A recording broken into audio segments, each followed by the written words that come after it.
In my last video, I showed you how to buy your first Bitcoin. If you haven't watched it yet, click on the link above to watch the video. What we use to buy the Bitcoin is called an exchange. We have many other types of exchanges, each with their pros and cons. Here is a full comparison of other exchanges. If you actively trade Bitcoin, it is okay to leave your coins on the exchange. Otherwise, it's very important to put them inside the wallet because exchanges are constantly under attack by hackers. There are three main types of wallets. The first one is a software wallet. A software wallet is a program that lets you store your cryptocurrencies on its protocol. Software wallets are often free. A software wallet will be sufficient in storing a small amount of Bitcoin, but it's potentially less secure than a hardware wallet because it's exposed to the risk of your laptop or computer being compromised. If you have large amount of Bitcoins, you may want to consider buying a hardware wallet. Hardware wallets, on the other hand, are physical objects. Consider it like storing your crypto on a flash drive. Finally, we have paper wallets, which are very secure and are always free. You can set one up by going to bitadverse.org. My top pick is a hardware wallet from Ledger, that is the Ledger Nano X. This hardware wallet is the latest hardware from Ledger, which builds on the success of the Ledger Nano S.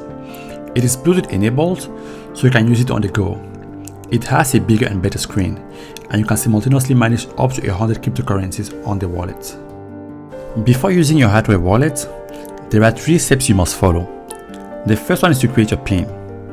Once you have your PIN set up, you can go ahead and confirm the 24 words user recovery. This is very crucial because if you lose your wallet, this will be the only way to recover your funds. Once you have these 24 words all set up and memorized and written down in a piece of paper, the next thing is to set up your Ledger Live application. Go ahead into the app and set up a password. Once you have this password set up, it is time to download apps for Bitcoin, Ethereum, Bitcoin Cash, and other applications. Now it's time to transfer your coins onto your wallet. You go to your BitBuy account and click on withdraw on any of your assets. In your Ledger Live, select receive to receive your asset into your wallet. Next, you have to select which account you want to credit. This has to be the same type as the one you are sending the coins from.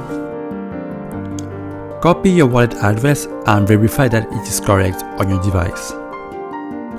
In BitBuy, paste the copied address and memo if required. BitBuy will send you a code by SMS to verify the transaction. Enter the code where prompted. All done. Your withdrawal is going to process and should be available in your hardware wallet in a few minutes. Thanks for watching and see you in the next video.